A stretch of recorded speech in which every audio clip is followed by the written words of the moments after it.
नींद की परिभाषा समझो, फिर उसके बाद जो है स्वप्न की परिभाषा समझो, और फिर जागृत की परिभाषा समझो। ये जो स्वप्न, जागृत, स्वप्न, सुषुप्ति चल रही है, ये तुम्हारी अवस्थाएं नहीं हैं, ये तो बुद्धि की अवस्थाएं हैं। ये किसकी अवस्थाएं हैं? इस पर ध्यान देते रहोगे तो तुम असली सोना और जगना समझ ही नहीं पाओगे। जागृत, स्वप्न, सुषुप्ति आदि, अब इसमें और भी हैं, बेहोशी है, कोमा है, ये भी अवस्थाएं। ये सब किसकी अवस्थाएं हैं? बुद्धि की। जागृत, स्वप्न, सुषुप्ति आदि, आदि इसीलिए लगा है। ये क्या है? ये प्रपंचम, ये सब प्रपंच है। ये प्रपंच के जागने सोने को जागना सोना नहीं कहते, ठीक है? तो जागना सोने किसको कहते हैं? अनाद माया सुप्तो। तुम जो है जब से सृष्टि बनी है तब से सो ही रहे हो, अभी जगे ही नहीं। तब से क्या कर रहे हो? सो ही रहे हो। फिर उस सोने में क्या कर लिया तुमने? अन्यथा गृहीता स्वप्न, तुमने अन्य से अन्य ग्रहण कर लिया है। बात को समझ रहे हो? एक तो तुम सो रहे हो, तो तुम वो हो ही नहीं जो कभी सोता नहीं है। शास्त्रों में ये भी आपने सुना पढ़ा है कि नहीं? जो परम तत्व परमात्मा है वो कभी सोता जगता, उसमें सोना जगना है ही नहीं, ठीक है? अब तुम सो रहे हो, तो तुम्हारे सोने का अर्थ क्या है? कि तुम अभी परमात्मा नहीं हो, होते हुए भी नहीं हो। परमात्मा पूरा का पूरा ठसाठस तुम्हारी देह में भरा है, लेकिन तुम परमात्मा नहीं। परमात्मा हम नहीं हैं। परमात्मा का विस्मरण ही क्या है? सोना है। कुछ आ रहा है समझ में बात कि नहीं? हम आत्मा नहीं है, हम परमात्मा हो ही नहीं सकते। ऐसा स्वीकार कर लेने का नाम क्या है? सोना। अब इतना स्वीकार करने के बाद अन्यथा और चीजें तुमने ग्रहण कर ली, मन, बुद्धि, चित्त, अहंकार, ये सब तुमने ग्रहण कर लिए और मैं करने लगे। ये हो गया स्वप्न, अन्यथा गृहीता स्वप्न। अब क्या कह रहा है उपनिषद? इनमें से यथा जीवो प्रबुद्धते, जब ये जीव जागता है, जानते हो क्या हो जाता है? अजम। अजम का मतलब है हाँ, जन्म मृत्यु से रहित तो हो जाता है। अजन्म अनिद्रम, फिर कभी सोता ही, जैसे कहा जाता है ना, कोई कहते हैं कि हमारे गुरु जी कभी सोते ही नहीं। तो स्वामी जी, युग पुरुष जी जो है चैलेंज करते हैं ऐसे चेलाओं को कि अपने गुरुओं को मेरे पास लाओ, फिर वो कहें कि हम नहीं सोते हैं। तो ये बात जो उपनिषदों ने कही है कि गुरु कभी सोता नहीं है, वो परमात्मा के ही विषय में कही है। जिस गुरु ने परम तत्व को जान लिया है और उसे जान करके वो वही है और कुछ नहीं है, वो नहीं सोता। आत्मा कभी सोती नहीं, उसका अनुभव आपको हो रहा है।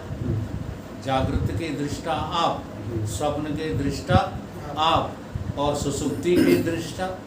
अच्छा, जब सोई गए थे तो दृष्टा कैसे हो गए? बताओ। तुम सो गए थे, ठीक है, लेकिन सोते हुए को भी जान रहे थे कि नहीं जान रहे थे? उसके भी तुम जानने वाले थे कि नहीं? तो तुम कहाँ सोए थे? कौन सोया था? बोलो, सोया कौन था? और सब सोई रहे। यहाँ बात इसको जो है यूँ समझनी है कि ईश्वर की ओर से, जगत की ओर से तुम अनादि काल से सोए हुए हो, अभी जगे थोड़े ही हो। तो जागना किसको है? जो जागा हुआ है कभी सोता ही नहीं है, जो सर्व साक्षी है, जो सर्व आत्मा है, उसको मैं करके स्वीकार करना ही जागना है। जानो तब है जीव जग जागा, जब सब विषय विलास। तुम क्या समझ रहे हो? दाल रोटी खाना छोड़ दो, है ना, ये छोड़ दो खाना, वो छोड़ दो, फलाना करो, ढीका करो, ब्याह मत करो, हैं, बच्चे मत करो, ये मत करो, वो मत करो, और ये भी सब कर करा के जब त्यागा है। अब यही महात्मा देख लो जो अपन को मिले थे, बाल ब्रह्मचारी है, एक उलझे कहाँ है, तो त्याग सब बेकार चला गया कि नहीं चला गया? देख लो प्रमाण मिल रहे हैं।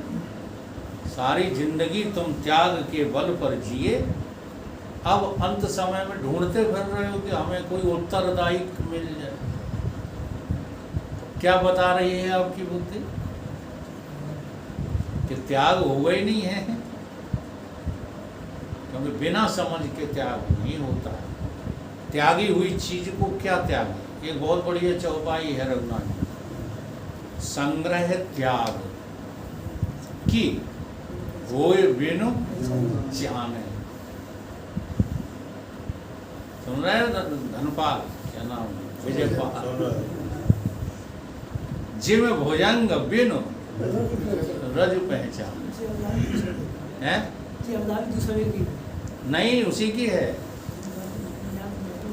संग्रह त्याग के होई बिनु जाने। अरे आप मानिए, हाँ यहाँ नहीं चुप है, आप ढूंढ लेना। ये अर्धाली कई चौपाइयों में लगाई है गोस्वामी जी ने। जिम भुजंग बिनु रज पहचान, देख लेना, खोज लेना, क्योंकि उदाहरण उसी से घटेगा। रस्सी के विस्मरण से ही सांप या अन्य कोई वस्तु दिखाई देने लगती है।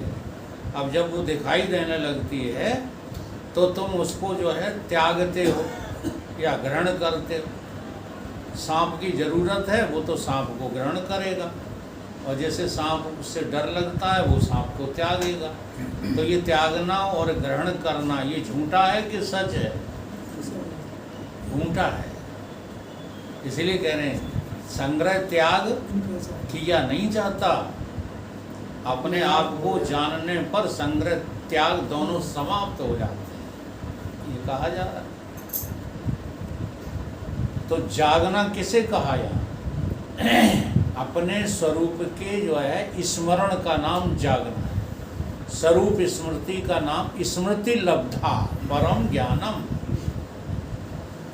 है श्लोक गीता में। स्मृति लब्धा नष्टो मोहा स्मृति लब्धा।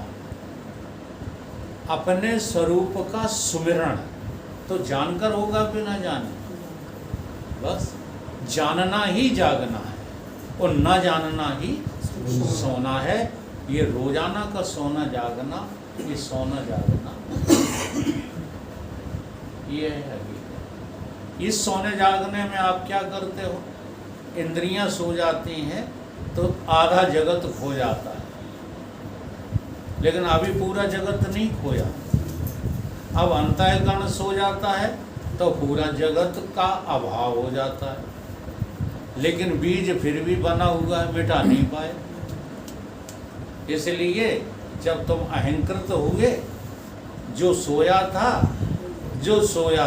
जो लय हुआ था, वही अज्ञान नहीं मिटा। अभी अज्ञान का पर्दा तो ज्यों का त्यों पड़ा हुआ है। उसी अज्ञान में तुम जो है अपने को जगना कह रहे थे। हाँ, अज्ञान जन्य ज्ञान का नाम जगना, ठीक है। तो अज्ञान जन्य ज्ञान की खो जाने का नाम सोना। ये सोना जगना तो जब तक जीव बने रहोगे बना ही रहेगा। जन्म मृत्यु, सोना जगना, आना जाना ये बंद नहीं होगा। अगर आना जाना बंद करना है तो आत्मबोध को प्राप्त करो। इस तरह से अपने आप को जानना ही जागना है, तो न जानना ही सोना है। और उस न जानने में कि तुमने जितने भी मोह माया समेट ली, ये स्वप्न है। ये क्या है? सपन बोलिए सतगुरु।